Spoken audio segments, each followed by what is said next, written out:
Vous vous souvenez du passage de Genèse 24? Cette histoire où Abraham dit à Eliezer, le serviteur à qui il avait confié l'administration de toute sa maison, « Va dans mon pays et dans ma patrie prendre une femme pour mon fils Isaac ». C'était une mission importante.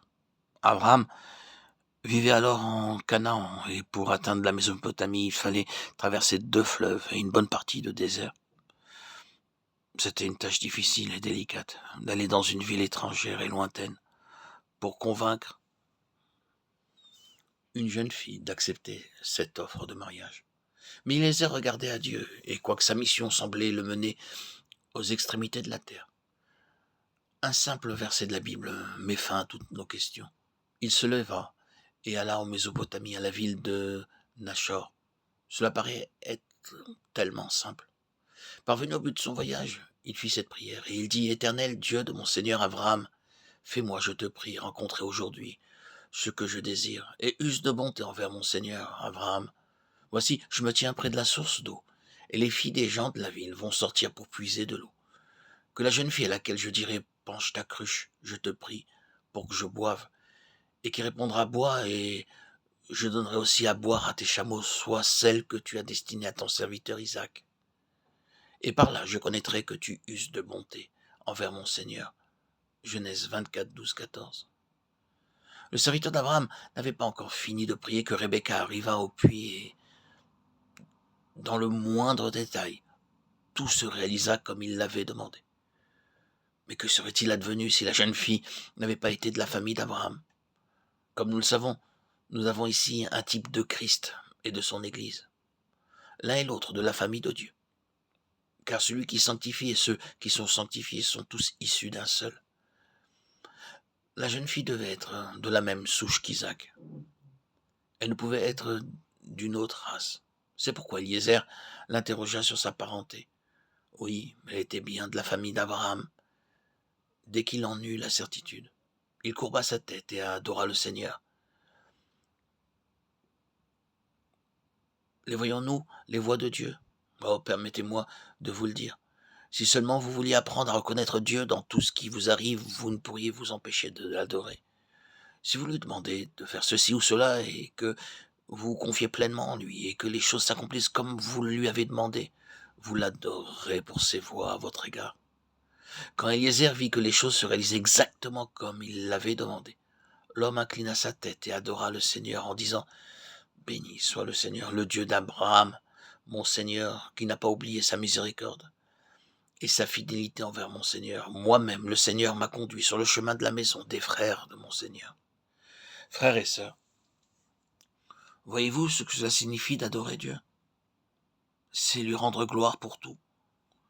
Quand vous êtes confronté à des difficultés pour lesquelles vous avez cherché sa face et que vous les avez victorieusement surmontées, vous réjouissez-vous seulement du succès obtenu? Il n'en fut pas ainsi pour le serviteur d'Abraham. Il a aussitôt adoré le Seigneur. Il aurait pu d'abord parler à Rebecca. Il ne se sentit pas emprunté. Il ne s'est pas mis à considérer la situation. Aussitôt, il inclina sa tête et ses lèvres prononcèrent ces mots, « Béni soit le Seigneur ». Ai-je été suffisamment clair? Je désire tellement que vous puissiez voir la relation qui existe entre la gloire et l'adoration. Apporter la gloire au Seigneur, c'est l'adorer. Et c'est en fléchissant nos cœurs devant lui que nous l'adorons vraiment. Celui qui a un cœur orgueilleux ne peut pas l'adorer, car il ne s'incline pas devant lui. Quand il réussit dans ses voies, il l'attribue à ses capacités ou à la chance. Il ne donne pas gloire à Dieu.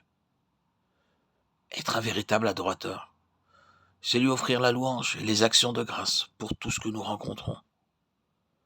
C'est de cette manière que le serviteur d'Abraham a agi.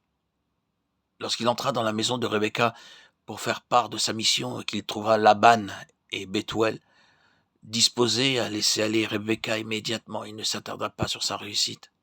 De nouveau, sa réaction instantanée fut d'adorer les voies de Dieu. Il s'inclina lui-même en terre devant le Seigneur. Frères et sœurs, nous devons apprendre à reconnaître les voies de Dieu. Je ne saurais placer cette vérité devant vous avec trop d'insistance. Mais je voudrais le dire et le redire encore. Nous, chrétiens, nous avons besoin de connaître la volonté de Dieu. Mais nous devons aussi connaître ses voies. Nous devons reconnaître ses œuvres, mais nous avons aussi besoin de reconnaître la manière dont il les accomplit. Nous devons apprendre à l'adorer pour ce qu'il est en lui-même, mais nous devons aussi apprendre à accepter avec un élan d'adoration sa manière de faire les choses. C'était là une caractéristique remarquable dans la vie du serviteur d'Abraham. Sa réaction à l'égard de tout ce qu'il rencontrait consistait à s'incliner devant Dieu en adorant ses voix. Si nos cœurs sont disposés à adorer Dieu, il nous accordera de plus en plus d'occasions pour pouvoir l'adorer. Il en fut ainsi pour Eliezer. Alors que le chemin s'ouvrait devant lui à chaque nouveau stade, il percevait des occasions nouvelles pour adorer Dieu. Dieu prédispose tout ce qui nous concerne afin que nous puissions lui apporter toute l'adoration qu'il désire. Parfois, il rend notre voie si prospère que nous devons reconnaître qu'il en est le seul auteur et que toute la gloire doit lui revenir.